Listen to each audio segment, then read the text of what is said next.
Welcome to Success Stories. Today we have with us Joseph Abankwa. He's an analyst from Google.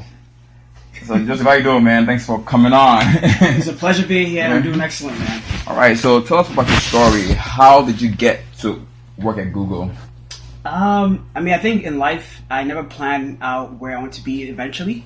It came at a very unplanned moment. So I worked at Accenture as a consultant, and then I had to attend a conference for Blacks in Data Processing. So at that time, I was very hesitant that I didn't want to go, but then I had a mentor who taught me that, hey, just go over there and see how it's like. So I went to this conference. They had a career panel discussion there. I was like, okay, let me just see how my worth is outside of consulting. So I went there and I saw different companies there. That's why I saw Google. I'm like, okay, I'm not gonna get into Google. I'm not smart enough. So I'm just like give it a shot and see how things span out. So I went to a recruiter. I talked to them, and interestingly, they look for people with my background with consulting skills. Also, people who have a lot of data background, analytics. So I spoke to them. I gave my resume, and she was very impressed.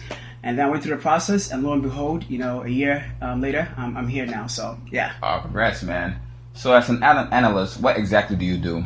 Yeah, so the role of an analyst entails multiple facets. So we essentially take data to answer a business problem. So within Google, there's a team there dedicated to looking at people issues, right?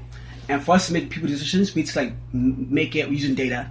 So take for instance, let's say we want to move to a new location at Google, to let's say a new site, and then want to understand, okay, what sort of talent do we need at that location?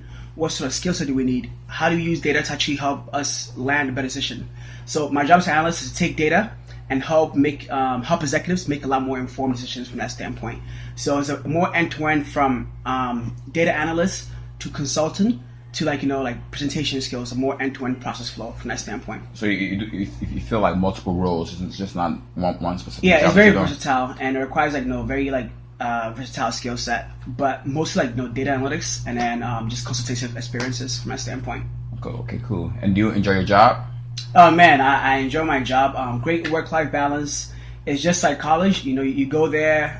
You have a very laid-back environment. No one's pressuring you. I get to go to work anytime I want to. If I don't feel like coming to work, we have unlimited sick days. So I feel like I'm not having a cold. I can just stay at home if I want to. And also the work environment makes it very conducive for you to work. We have free food, free massage chairs, a bunch of other amenities that you hear from Google outside for the media. It's definitely worth the hype. So I definitely enjoy my job and my day-to-day activities there. Okay, you say you could take off whenever you want. So throughout the year, can I take off 364 days or 300 days? Yeah, so you can take off sick days, right? That's unlimited. You also have actual vacation days, which you take off. So I think pretty standard. If you're coming up as new, you have 2 weeks off. You can take off. But as you keep on increasing your tenure there, they can definitely give you time to take more times off. The good thing about it is that if you're a parent, there's something called paternity leave and maternity leave. So let's say I have a kid. I'm not married yet, but if I do get married and I have a child, I could take 4 months off to have my baby bonding time with my child. And then essentially I can just spend all those 4 months of paid vacation just for me to, bond with my child and get to know them. But if you're a mother, you can take 6 months off from work so you can spend time with your child. So it's definitely flexible. They do value that you spend most time with your family as much as possible. Wow, that's amazing, man. So while you're there, do they give you specific projects that you have to focus on, or? Yeah. So the way the work entails, we work on projects, right? So you're given a timeline to complete those projects.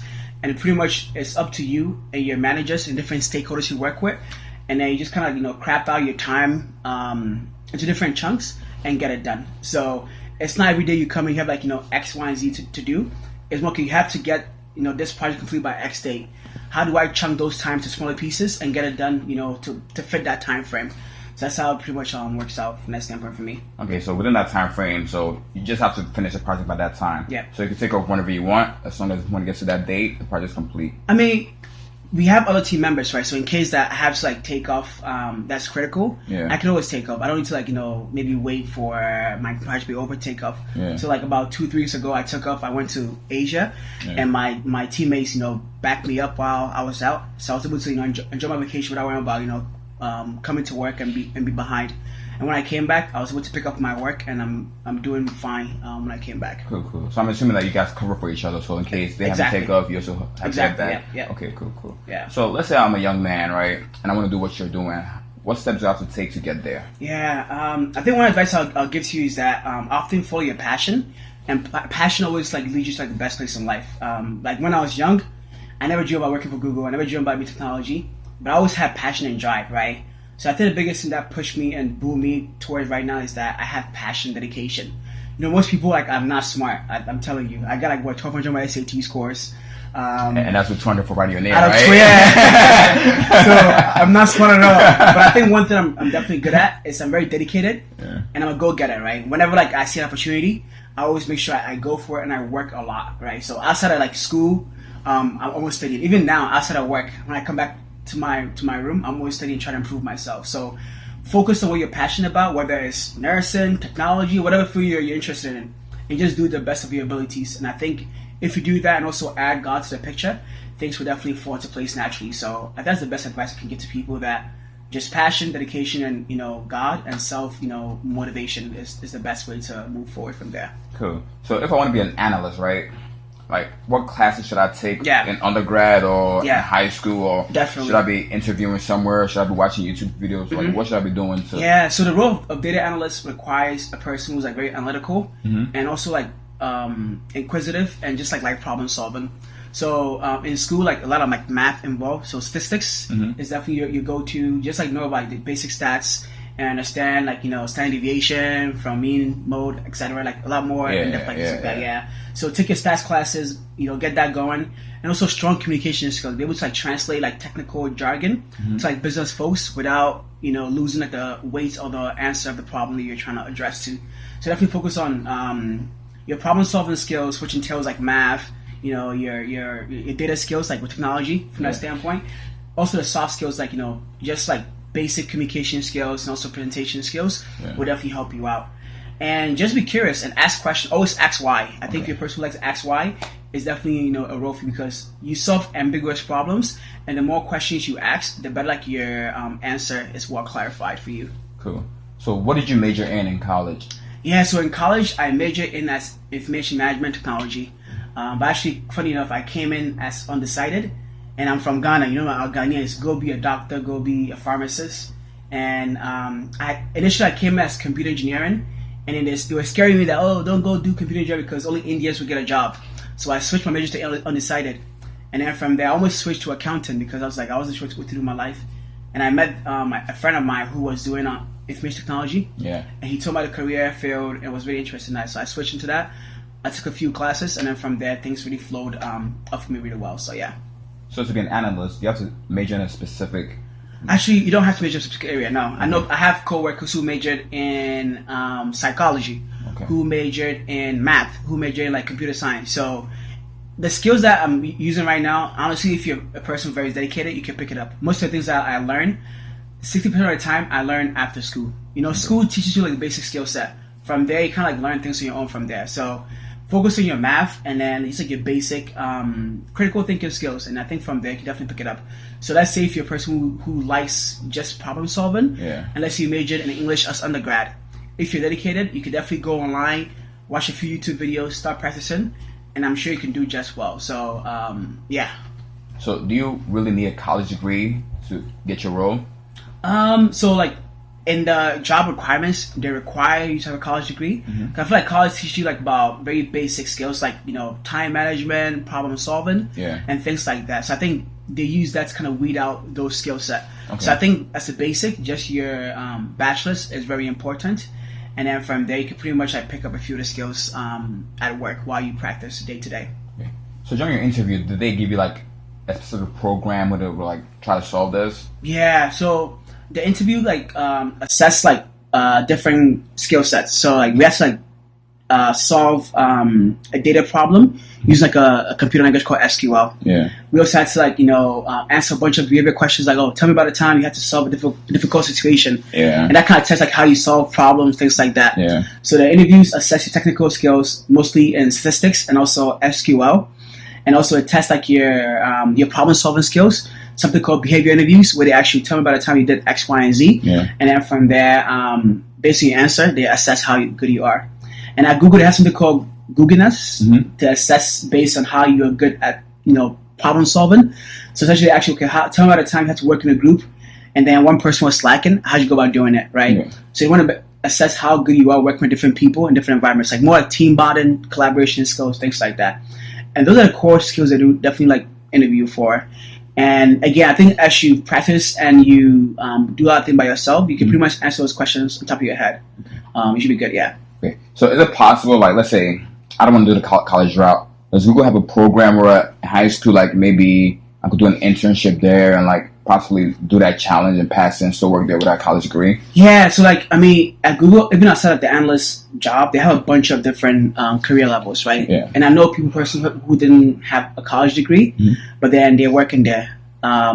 So, like, for example, if you want to do computer science or be a software engineer, you can pretty much learn, like, computer engineering online, and as long as you have enough like side projects and practice, you could definitely apply for a job and still get it. But I still want to stress that you shouldn't look for a quick way to get to work for Google by skipping college. I feel like college is still important because it gives you a certain skill set that I feel like it's very hard for you to develop outside of school. Okay. So I definitely encourage people to go to college. Yeah. But I feel like if you are a person very self-motivated, you could definitely learn on your own. Yeah. You could definitely skip college and definitely try to do it. It's going to be much more difficult. Yeah. But then it's definitely feasible for you to achieve the same position if you can say that. Yeah. Yeah. So you were talking about, like, just to go back a minute ago, about how culture impacted you. So apart from culture, were there any other challenges that almost hindered you from pursuing that route? Yeah, so I think in high school, we didn't have a very strong like math curriculum, right? Yeah. So I remember like when I first got to college and they showed like my computer engineering curriculum. Yeah. I saw calculus, I saw calc 1, calc 2, and from there I was so like discouraged. I was like, oh my goodness, how am I supposed to do this? Because back in high school, the most math I took was like basic algebra. Yeah. So that really like discouraged me and deterred me from doing that. So I think that was the biggest like maybe discouragement for me. I didn't have a very strong background coming from high school. And I think second of all, like not knowing people from my community, Ghanaians who are in that field. I don't think I knew anyone who was Ghanaian that worked in like technology. So like that was very like, shocking for me.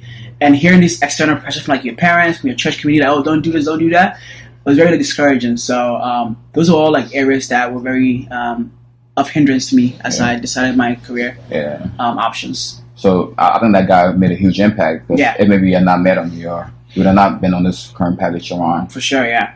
So what is one lesson or one thing if you could undo, you would undo? If I had a chance to undo things, I always say that I would have stuck with majoring in computer engineering or computer science when I was in college. I did IT, which is great, which is awesome. But I feel like if I had done computer science, I would have learned a lot more than I did in college. Yeah. And I think I probably would have doing a lot better now. I'm doing fine, but I think I can still be doing a lot more now. So I feel like I was very fearful and I didn't believe in myself. But I think if I were to tell my younger self that, believe in yourself and work hard, and with God, all things are definitely possible. So yeah. Cool. Yeah. So if you have to give one advice, like a major point to tell a young kid, maybe your future kids, like one advice, what would you tell them? Hey, I'll definitely say that, it sounds like a cliche when we always hear it, but, keeping God first. Again, I always say this, I never plan out my life. I never said I'm going to do X, Y, and Z after college. But by God's grace, things definitely fit into the picture with time went on. So I'll definitely say that just focus on God. And with time, things will definitely fall into place. It's not a cliche, but it's definitely going to work out with time. Yeah. Appreciate the time, man. No problem, man. Thanks for coming on Success Stories. All right. Have a good day. Yo, yes.